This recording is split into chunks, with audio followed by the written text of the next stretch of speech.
Good morning, everyone. We are learning the Mishnah Bikurim, Parah Gimel, Chapter 3, Mishna Daled, Mishna 4. We're going to do Mishna 4 and 5 today. I dedicate this morning's learning in memory of my mother, Mrs. Shalamis Rabinowitz, Shalamis Bas Rabbi Yaakov Eliezer. Hacholil makel lifneihem at shmagin laharabayis. The flute played in front of them until they reached the Temple Mount. Now, in the previous Mishnah, we said that after the people had gathered in a city and then started journeying to Yerushalayim to bring their Bikurim, there was a person playing the flute in front of them. When they came outside of Yerushalayim, the flute stopped playing, and as we read yesterday, the leaders of the community, the Kohanim, the treasurers, they came out to greet them. After they came out to greet them, they made their way continuing into Yerushalayim. Once they again started journeying to Yerushalayim, the flute continued to play. And the reason they used the flute is because the flute, you can hear the sound from afar, which allowed people to know that they're coming. So the flute played in front of them until they reached the Temple Mount. They reached the Temple Mount. Even King Agrippas puts the basket on his shoulder, and enters until he reaches the courtyard. So at this point, the point of the Mishnah is like this. Until now, people have been carrying their things. There's no obligation for them to personally carry their Bikurim. They can load it on an animal. They can have somebody else holding it for them. They don't have to personally, my Bikurim, I don't have to carry it to Yerushalayim.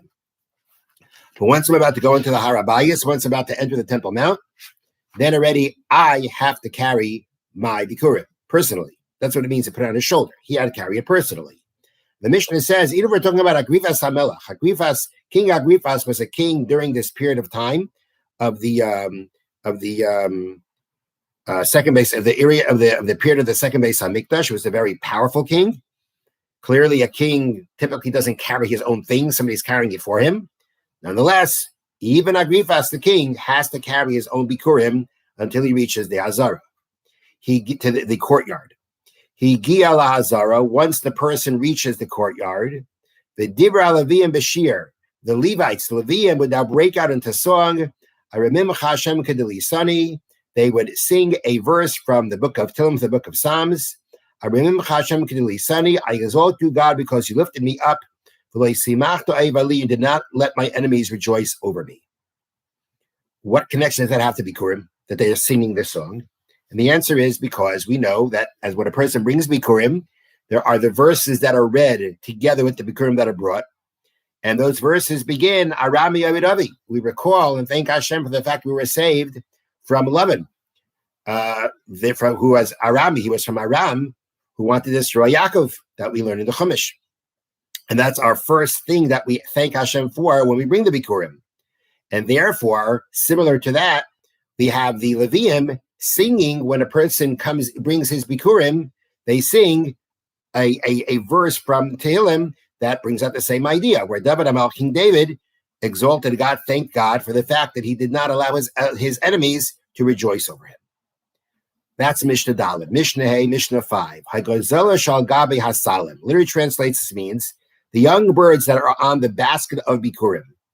Now, there was a practice to suspend beyond the sides of a basket young birds, which were either these were birds that were in Hebrew are called tarim or b'nei yonah, which means doves or turtle doves, adult doves or young doves. And these were the animals that you could bring a bird offering from. So when people would bring Bikurim, they would have suspended beyond the sides of the basket these birds. Now, the birds, these birds, as the Mishnah, now these birds were suspended, it says on top of the baskets. We're not on top of the baskets because we don't want them to dirty the basket. So they were suspended from the side. Suspending them from the side was a way of adorning the basket to have these birds connected to them. But that's not what the birds were only for. The Mishnah continues, Hayu Oiles, those birds that were on the baskets, they were offered as burnt offerings. A person has an obligation, as we mentioned before, that when you bring Bikurim, you have to bring a sacrifice with it. But the sacrifice that you have to bring with the Bikurim is a carbon shlomim, a piece. It's called a peace offering, which is where the owner of the carbon or the sacrifice, there are parts of it that are offered on the altar. Some of the meat goes to the Kohanim, and then some of the meat goes to the owners themselves. It's called a peace offering. Everybody has a portion of it. That is mandatory for anybody who is bringing Bikurim. It's mandatory to bring a carbon shlomim. But there is also a practice of bringing olos, burnt offerings. They were voluntary. And it was a way, again, of enhancing the mitzvah to bring these birds on as voluntary sacrifices was an enhancement of the mitzvah. And that's what they did. So when they brought them, they had them suspended off the sides of the basket of the Bikurim to make it look nice, have the birds nearby, making it look nice. But their main purpose was to be brought as sacrifices, not as shlamim. You can't bring a burnt offering as a shlamim. It would be an olah, it would be a burnt offering. Then the Mishnah says, Umashta biyadam, and that which is in their hands, nice kaihanim, are given to the kohanim. So the Bartanura has two explanations to this. One explanation is when it says, and that which is in their hands means the Bikurim. The Bikurim that they had, what did you do with them? You mean the person came to the courtyard, he has the Bikurim in his hands, he's carrying it personally. When he hits the Azara, when he gets into the Azara, what does he do? He then gives that basket of fruit to the Kohanim. Bartanura has another explanation that it means not going on the Bikurim, it's rather going on besides for the doves that were going to be brought as olas, as burnt offerings. There were other doves that they brought in their hands, meaning they were not attached to the basket. They, excuse me, they were not attached to the basket, but they were held by hand. They were brought by hand, and those birds were actually given to the Kohanim as gifts. So the way to read the Mishnah then is the birds that were suspended from the sides of the basket, they were burnt offerings.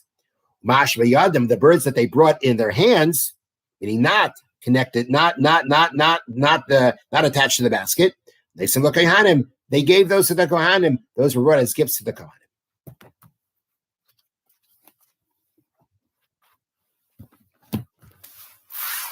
Okay, we now continue with the laws of Rechilas from the Chavetz Chaim, Perek Tes. And we are in the middle of the Chavetz Chaim's illustration of a case where, someone wants to go into a partnership with, Shimon wants to go into a partnership with Reuven.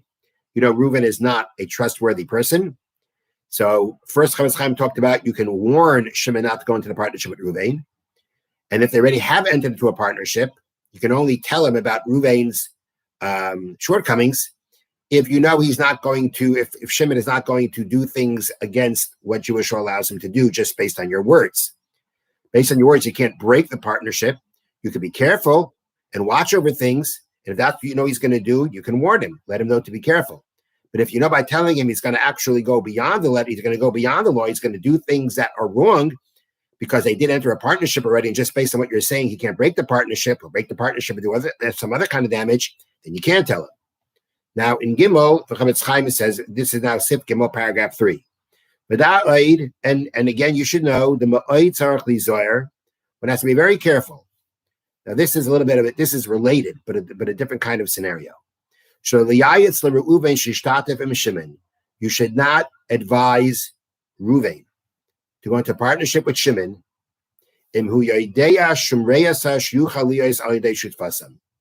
If there's some kind of a potential problem that you can know can come about by going into a partnership. Now, you say, for instance, Shimon wants to go into partnership with Reuven, and Reuven is very poor. Now, again, mentioned before that you have to be very careful about telling somebody about this kind of an issue when it's not necessarily going to be a problem. So in this case, what he's doing is, but at the same time, here the case is not going over to someone and say, don't go into a partnership. Here you're advising someone to go into a partnership, even though the other partner is very poor. So being very poor could create problems. So you're advising him to go into a partnership with this other person, although this person being a partner for Shimon to be a partner with Reuven, there are potential problems. And nonetheless, you're still telling him to go into the partnership, giving him bad advice. And all the more so, you're advising Shimon to go into partnership with Reuven, and Reuven, isn't trustworthy. So again, his point is to give bad advice like that. You're not allowed to do that. He's going to explain soon. You cannot give bad advice. Bad advice includes even the kinds of things you couldn't tell someone to not go into a partnership, but don't go ahead and tell them it's okay to go into a partnership knowing there's a potential problem. The same thing if we're talking about a match between a young man and a young woman, or you want to hire someone. Don't give them bad advice. Don't tell them, yeah, go for it, when you know that there could be a problem. Because even in cases where you cannot go and actually talk badly about Shimon or reveal things about Shimon, to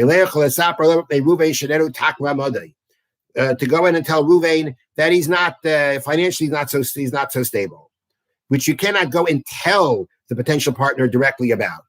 The same thing, whether it's by a craftsman, whether we're talking about a shidduch making a match, even things that you're not allowed to go over and tell the other party about directly.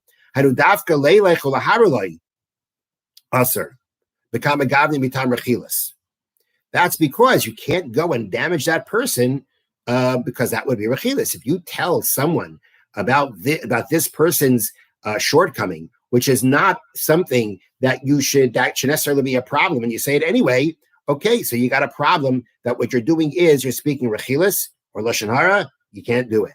But the opposite, but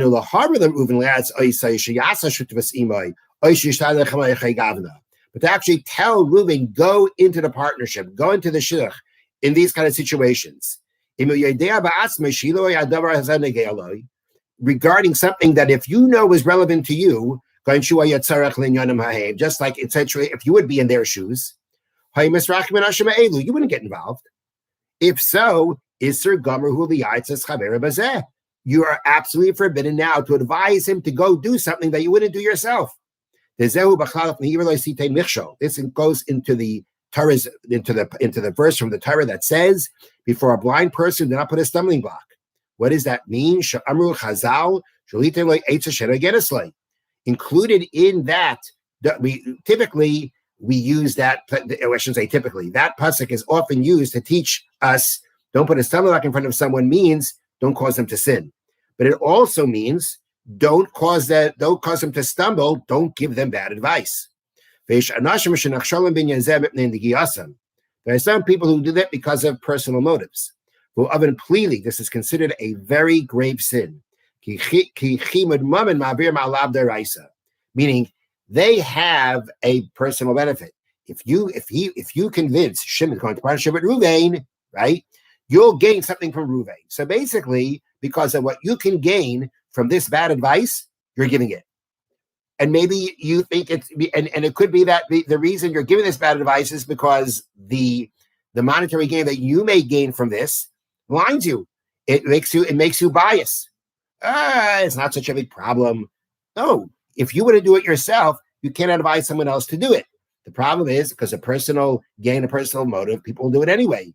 And that, Chavis Chaim says, is considered a very grave sin because you're allowing your material benefit to actually cause you to transgress a Torah prohibition. Have a wonderful day.